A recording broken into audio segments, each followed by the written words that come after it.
We need a bank that will be biased to the working class. We need a bank that will be biased to the Africans. We need a bank that will make you be able to buy houses and be able to buy cars, because transport is not luxury but a necessity.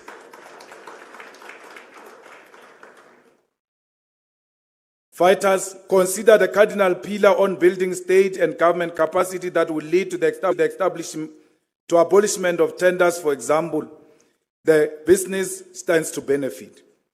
We don't want businesses that are bloody suckers from government. We need businesses that are innovative. Why should there be a tender to buy toilet papers? These people who work in government do not know where toilet papers are sold. We need to build a state capacity to go and buy toilet papers. Why should there be a tender to clean when there are so many mothers of ours and fathers who clean every day at home without a tender? But when it comes to government, a tender is required for people to be hired to go and clean. Why should there be a tender to put a toilet? Because the villagers dig toilets every day without a tender. But when you come to Ikuruleni, there is toilet tender that is given out instead of empowering communities with the necessary equipment to do and build their own toilets. It is these unstrategic things which lack innovation that leads to corruption. Why must you be known that you are a tenderpreneur? There are people who have been in the toilet business for some time without tenders because they don't rely on tenders. They make sure that it's not only about the toilet, it's about everything else that goes with the hygiene that comes with the toilet. And as a result, they've made it in business by supplying toilet to private individuals, to business without tenders, by making sure they are innovative and creative. But these ones who are saying they are opposed to the EFF policy on abolishment of tenders is because they've got nothing to offer except the political connection. And that is corruption, and EFF requires no such business people who thrive through corruption.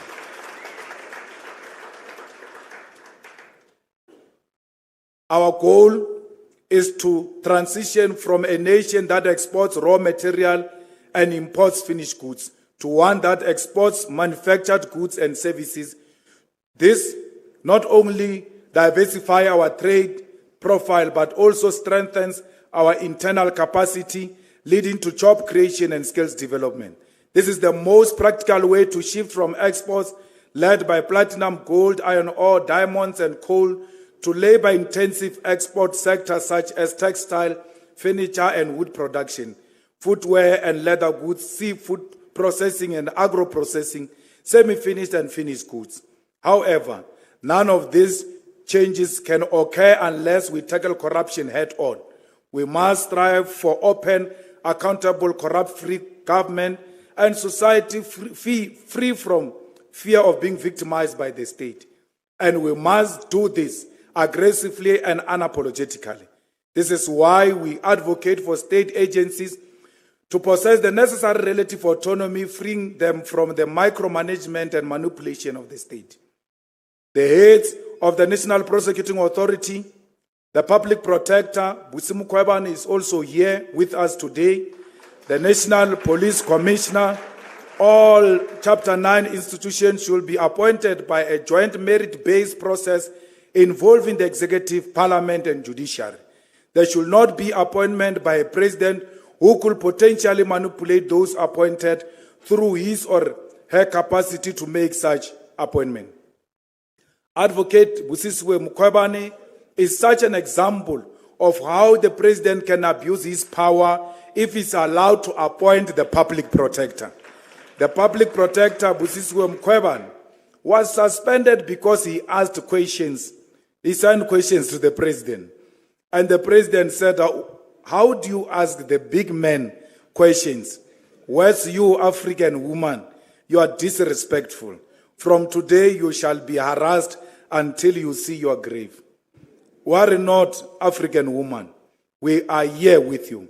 We will travel this journey with you until you are vindicated. One day history will absolve you.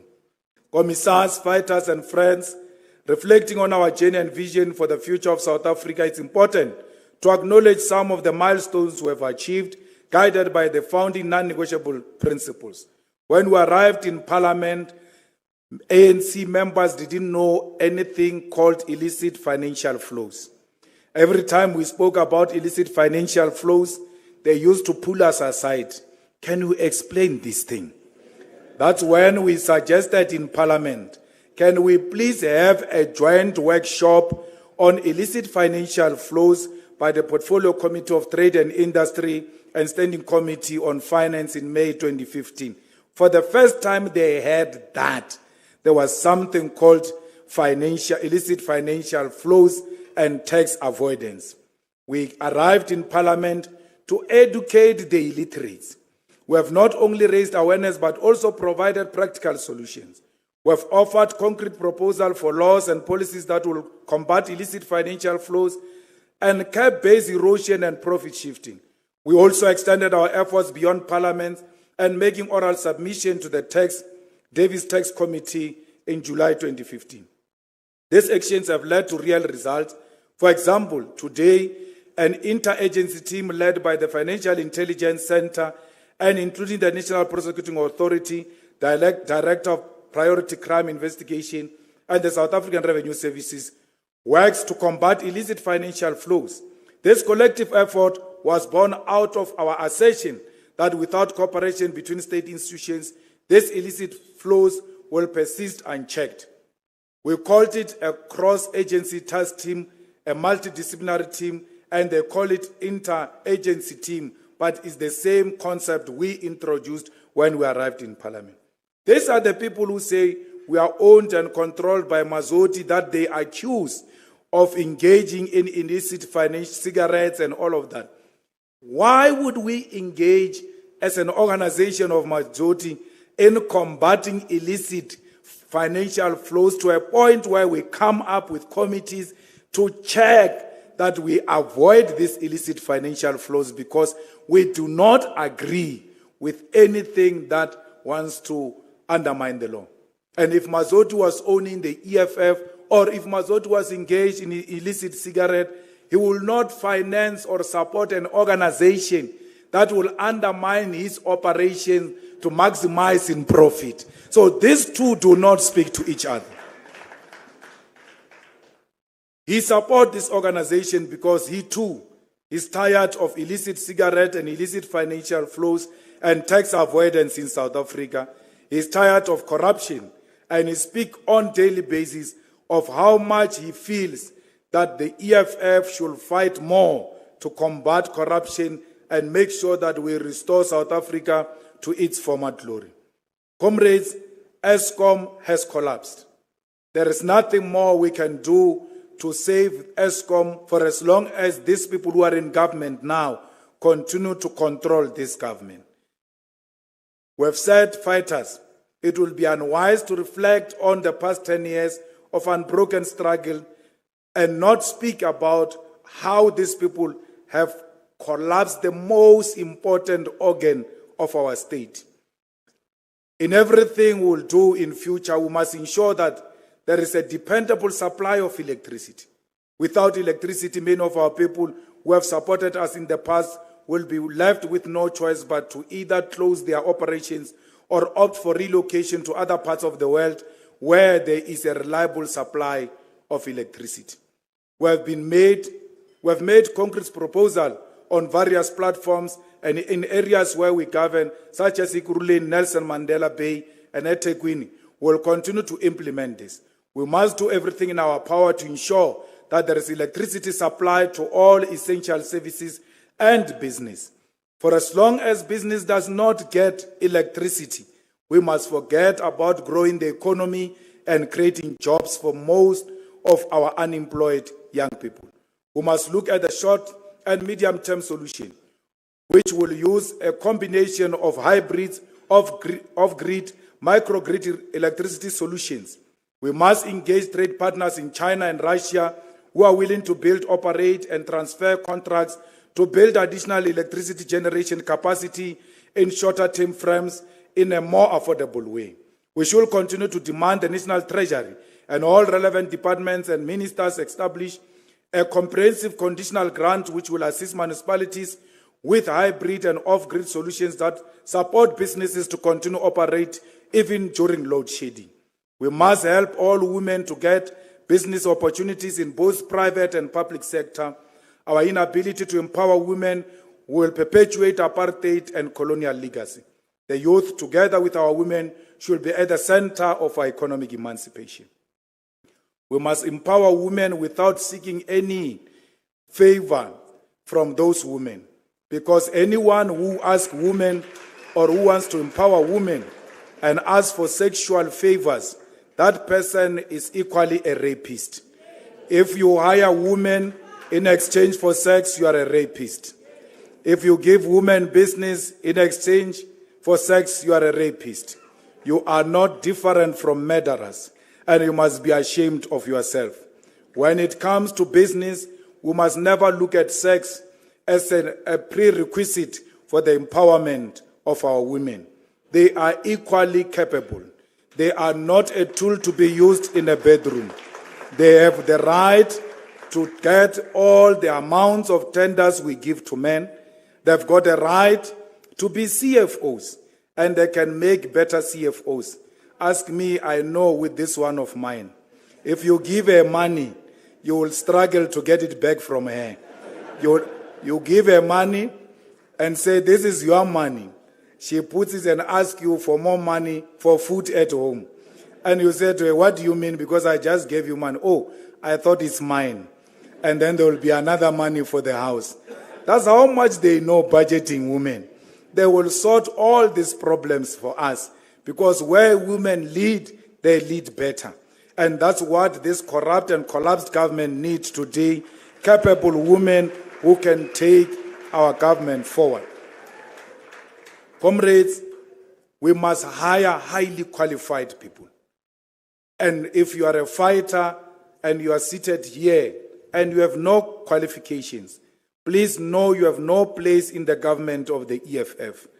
I do not debate the CV of a person. Once the requirements are out and they say so is interested in the job but does not qualify, my response is always is, which I was taught by Castle Matali, by the way, find a suitable candidate. I don't care whether you are my friend or my relative. I will never hire you if you don't have the necessary qualification, because that is tantamount to killing our people. Today, we have a problem of sewer. We have a problem of potholes. We have a problem of the inability to deliver the most basic service delivery, because we did not hire people with qualifications. We hired who could shout the loudest slogan. We hired the most factionalist. We hired who supported the mayor during the ANC campaign, not who is the best man for the job. I don't care whether you are a UDM member or the ANC member or a DA member. As long as you are a South African and suitable for the job, you have a place in the government of the EFF. Your political affiliation means nothing to us. We want services delivered to our people. Fighters, service delivery must be at the center of everything we do.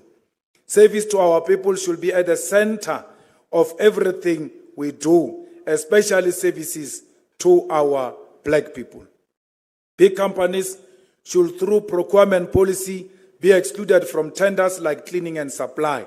We need lifestyle audit of the officials in Treasury and procurement officials in all departments at all levels of government, because people earn very little money in government, yet they stay in Serengeti with big houses and big cars, and this is just a mere clerk in the procurement department or finance department of Ekurhuleni.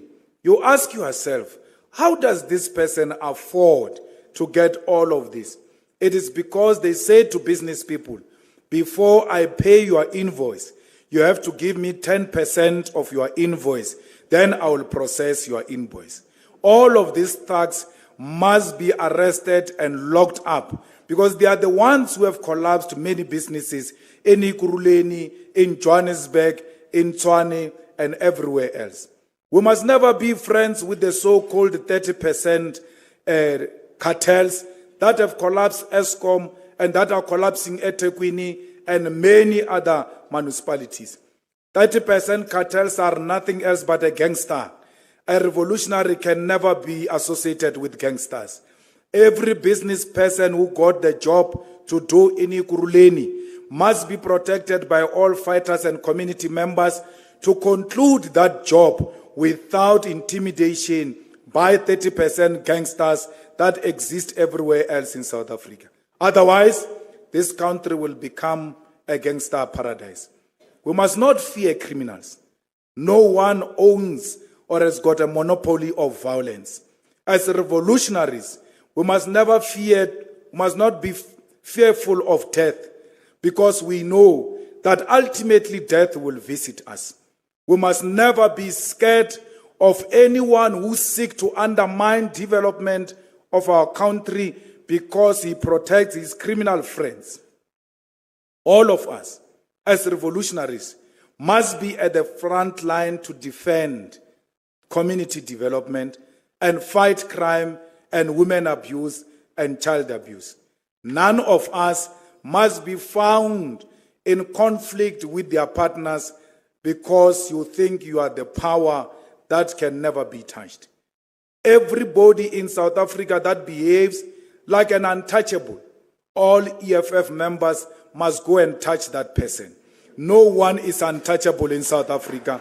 No one, including the children of the drug lords who go around bullying people in their clubs, who go around bullying people in their businesses because their fathers are known for being drug lords. We are not scared of you and your father, and we are not scared of you and your gangsters. This is a free country that all of us must trade for free without fearing anyone. Once I meet the requirement, that is the beginning and the end. I must never pay anyone out of intimidation. I must never pay anyone because my invoice must be paid. I must never pay anyone because I must get another job in the next tender. The day they give you an appointment letter, you will meet them again when you hand over that which you are appointed to do. And that should be a principle that characterized a businessman of the EFF. Do not fear these cowards. All of them, they are cowards. They pretend like they are brave. They are scared of jail. They are scared of death. And when we take over, we will demonstrate to you that we do not play with thugs. We put thugs to their place and will send them to jail for a very long time because South Africa has got no place for criminals. Why should people who pay tax, why should people who fear the law, why should people who are law-abiding be the ones with the high walls, and all of criminals and murderers stay in houses without walls, yet they do not respect the law? We who respect the law are scared of criminals. That's why we've built big walls. But criminals live freely without big walls. Under the EFF government, we shall swap that. Criminals will fear the law, and the law-abiding citizens will abolish the big walls, and they will appreciate the beauty of their gardens without fear because the state will protect them. Comrades, I was born to an epileptic single mother who said to me, Sello, the day you were born, God knew how you were going to die. And therefore, you must never be scared of death because it will come. It doesn't matter how beautiful you behave, you will die one day. And that's why I'm not scared of anything. I do that which I think in my conscience is the right thing. I don't care the amount of torture or intimidation or persecution. I'm guided by my political beliefs. Once I believe this is a correct thing to do, we do it. I don't care who says what. I know that one day history will absolve me. It was me and Floyd who sat the two of us in my house in Sandton. And we asked the question, what is the next step? My answer to him was, Floyd, we must make sure we don't go back to Polokwane if we are going to fight back these people. We must do everything in our power to stay in Johannesburg, because in Polokwane we will not get the necessary support we want. We gathered every little resource that was left and made sure we serviced our rent for the whole year. Then took a decision that we are going to fight them, and we are going to fight them hard. We did so, both of us, joined by many other revolutionaries in the journey to build this solid organization. Not a single day did I feel that Floyd is in a business of trying to betray me. Yes, never, not on a single day, showed me any sign of disrespect. Yes, always shown maximum respect to me and always expressed his views to me in a respectful manner. There's never been a day where I thought me and Floyd will not see each other the following day. We've always looked forward to seeing each other, to exchange ideas robustly.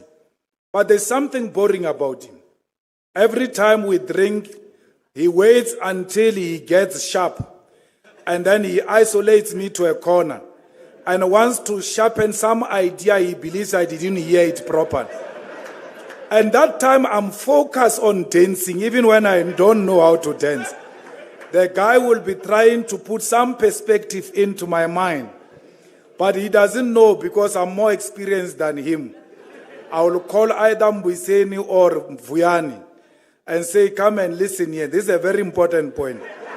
Then he comes and shifts his focus to Mbuyiseni or Vuyani. That way I disappear.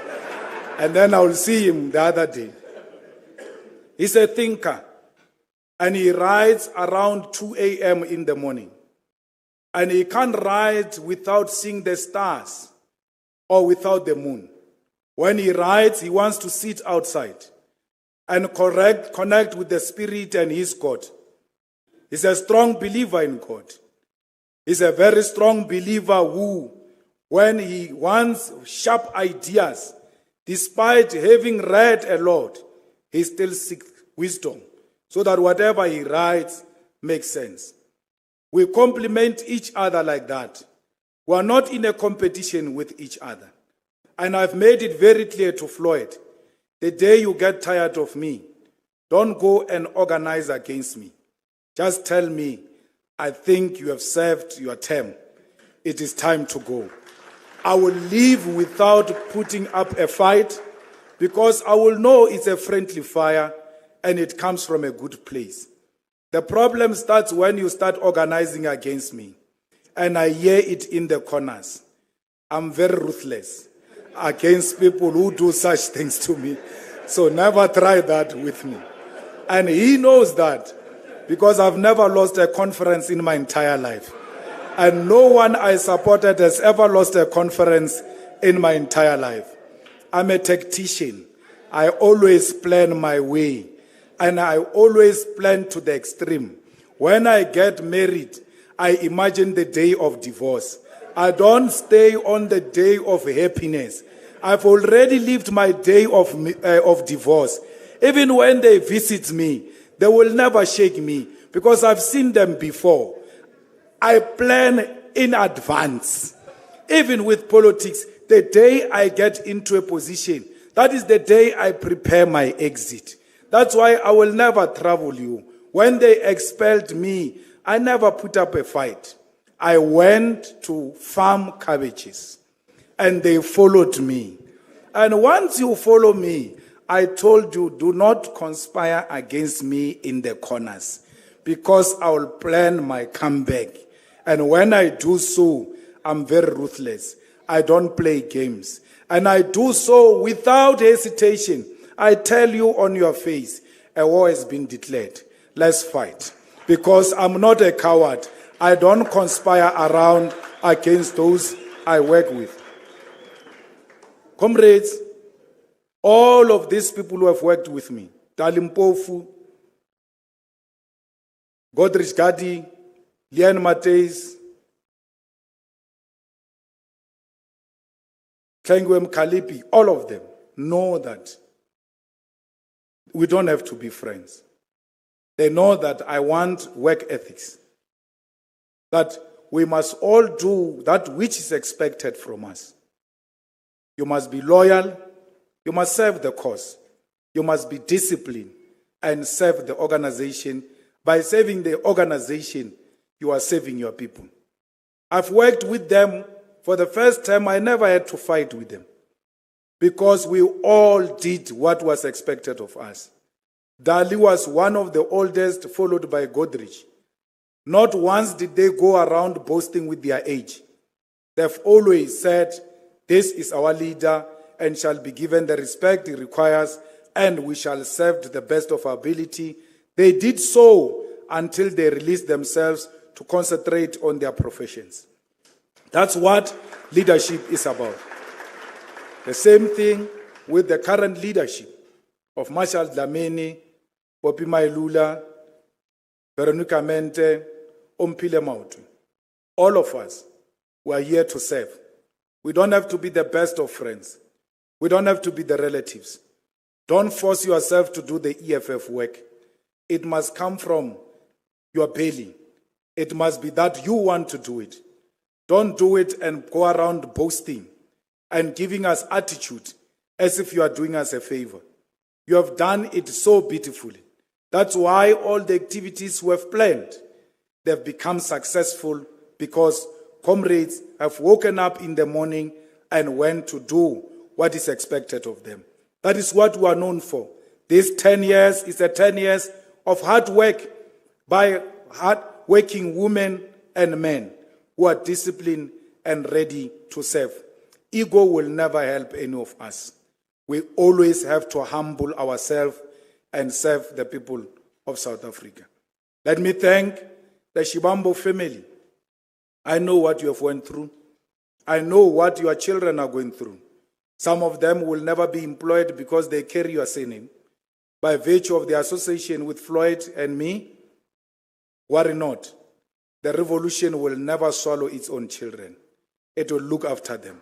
It will never abandon them. I know that Floyd bought his parents a house, and at some point, they wanted to take it from his parents because they wanted to inflict pain in him and throw his parents away. And when he told me that story, that the house of his parents was in danger, I had no worry at all. Nothing shaken me because I knew he was now paying the price. That's what you must pay Floyd for standing against the establishment.